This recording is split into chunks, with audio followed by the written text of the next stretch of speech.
রাজধানীর বনেদি স্কুল হিসেবে পরিচিত বুজজং উচ্চ মাধ্যমিক বিদ্যালয়ে গত কয়েক মাস ধরে লাগাতার চুরির ঘটনা ঘটে চলেছে। বর্তমান সময়ে স্কুলে চলছে সিবিএসই দ্বাদশ মানের ফাইনাল পরীক্ষা, যার কারণে স্কুলের মিড ডে মিলের কিচেন বেশ কিছুদিন ধরে বন্ধ। আর এই সুযোগে চোরের দল কিচেনের দরজা ভেঙে প্রাত বিভাগ এবং মধ্যাহ্ন বিভাগের মিড ডে মিল রান্নায় ব্যবহৃত চুলাগুলো চুরি করে নিয়ে গেছে। সোমবার বিকেলে এই বিষয়টি নজরে আসে স্কুলের কয়েকজন শিক্ষকের। এরপরেই ঘটনা জানাজানি হয়। স্কুলের প্রধান শিক্ষক জানিয়েছেন, সিসি ক্যামেরাটি কে বা কারা উদ্দেশ্যমূলকভাবে ঘুরিয়ে রেখেছে, যার কারণে চোরেদের ছবি আসেনি।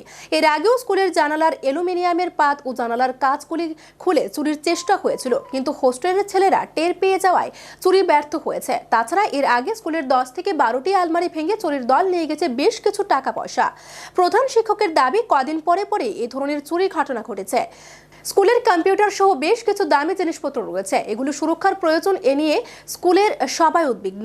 তবে চুরির বিষয়টি থানাতে জানানো হয়েছে। তিনি এই ধরনের চুরি বন্ধে উপযুক্ত প্রশাসনিক পদক্ষেপ দাবি করলেন এদিন সাংবাদিকদের কাছে।